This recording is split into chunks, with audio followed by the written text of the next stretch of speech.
how are you? I think all of you are fine. This is Moshumi Dashgupta, Assistant Professor, Department of Chemistry, Milestone College. Today, I welcome you all in online virtual classes. I have taken my second lecture from paper 1. So, I have discussed from chemistry first paper, chapter 1, safe use in laboratory. Students, you have the curiosity that which elements or ions are present in a compound, or a compound is formed by which element or ions. The process through which anyone can identify the elements or ions present in a compound is known as chemical analysis. Chemical analysis is of two types. One is qualitative analysis, another one is quantitative analysis. Titration is one of the important process of quantitative analysis.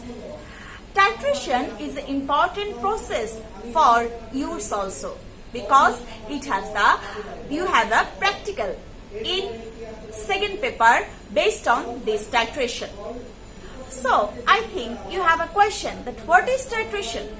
Titration means the process through which we can identify the concentration of an unknown solution by using a standard solution and indicator is known as titration.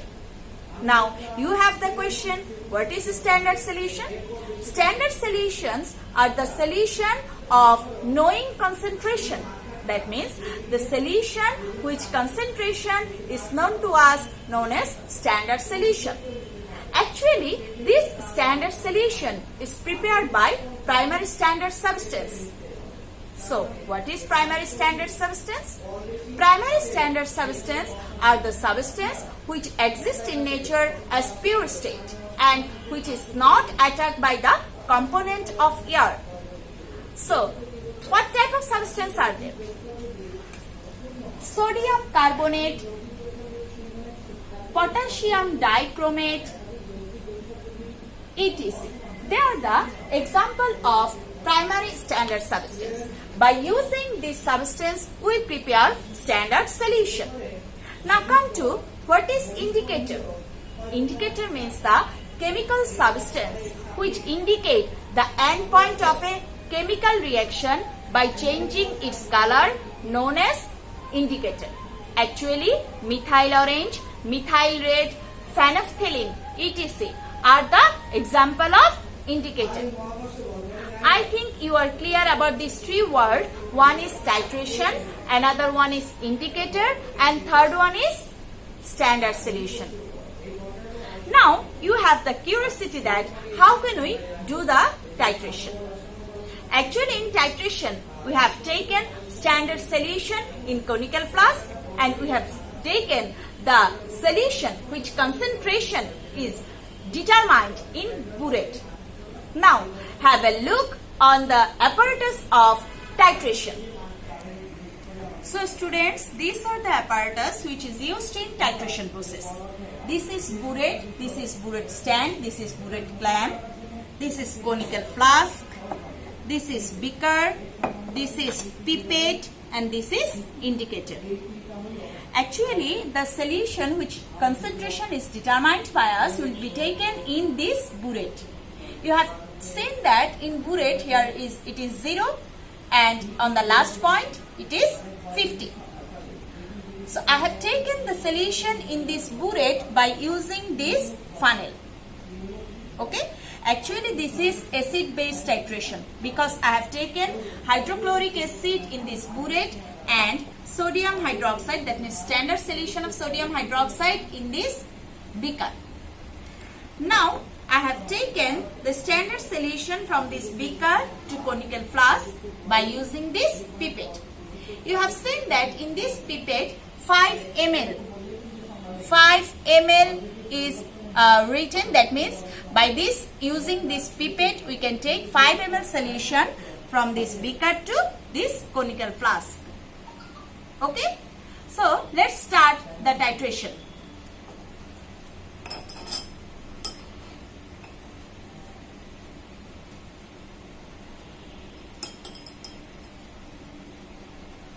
students, I have taken 5 ml solution. Now I take the solution in conical flask by using this pipette.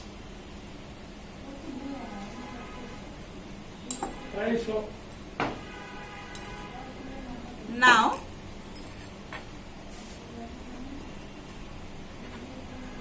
I gave 2 or 3 drops of indicator in this conical flask.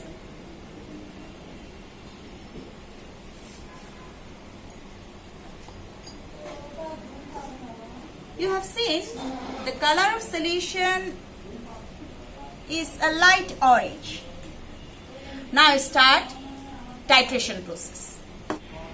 Now I start titration process. So you have seen how can I handle the burette.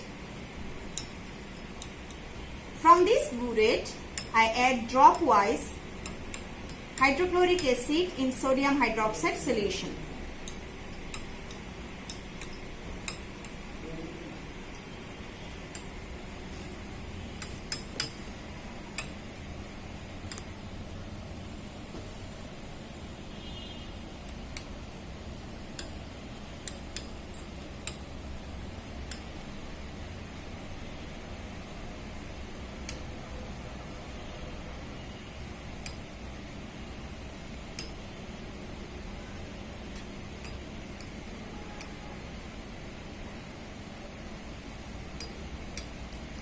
You must be shake the conical flask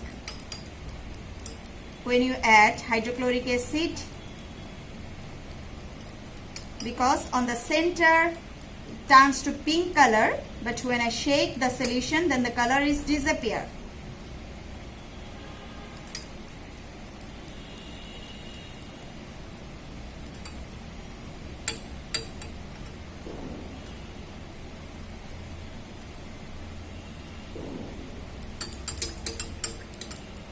So students, my titration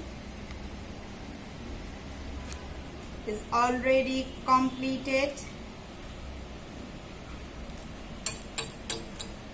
You have seen the color of the solution is totally changed. It's totally changed. That means the indicator indicate that our chemical reaction is already finished. So this way I do the titration. Now I take the reading of the burette which I have pointed out in our maths and I calculate the concentration of hydrochloric acid. So students, I have doing acid base titration. You have seen what type of reaction take place on this reaction, that is acid plus base, salt plus water. I can represent this reaction in this way: A of A plus B of B equal to salt plus water. What is this A? This A equal to mole number of acid. B equal to mole number of base. Capital A represents here acid and capital B represent here base. So I think you are clear. This A equal to mole number of acid, B equal to mole number of base. A is acid, B for base. You know concentration equal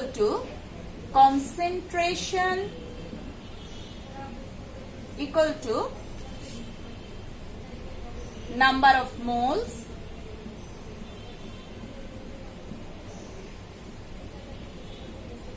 divided by volume. So according to this equation, number of moles equal to concentration into volume. So this is a equation that number of moles equal to concentration into volume.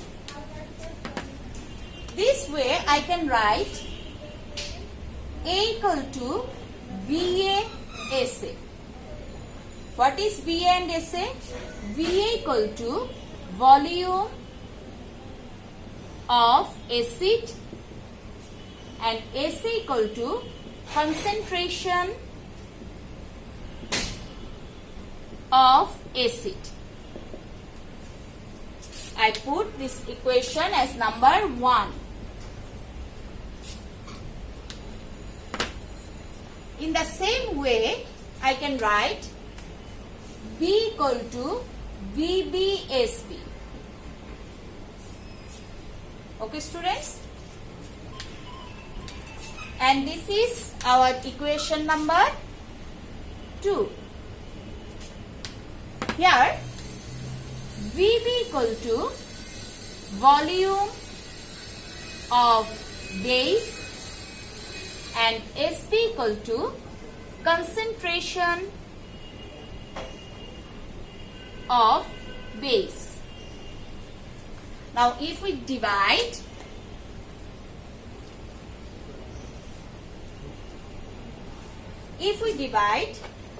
equation 1 by 2, that means if we divide equation 1 by 2, 1 by 2, then we get A by B equal to VASA divided by VBSB. That means A VBSB equal to B VASA. So what you have seen? You have seen that more number of acid is present with the volume and concentration of base, and more number of base is present with the volume and concentration of acid. Actually, by using this formula, we calculate the concentration of the unknown solution, that means hydrochloric acid solution. Now I write the reaction which is taken in this titration process. You have seen I have taken sodium hydroxide and hydrochloric acid. So when this sodium hydroxide and hydrochloric acid reacts with each other, then the product is sodium chloride plus water. So this is base, this is acid, this is salt, and this is water. We have seen that our reaction is balanced. That means here the ratio of sodium hydroxide and hydrochloric acid is 1:1. Now, the volume of sodium hydroxide, which I have taken by pipette, VB equal to 5 ml. The concentration of sodium hydroxide SB equal to 0.1 m. The volume of HCl from the bullet reading I have find it's 5 ml. So we determine the concentration. We determine the concentration of hydrochloric acid. Va equal to 5 ml. The concentration of HCl, that means SA, will be determined. Now we apply the formula.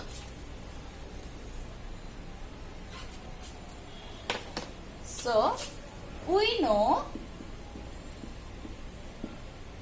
A VB SB equal to B VASA.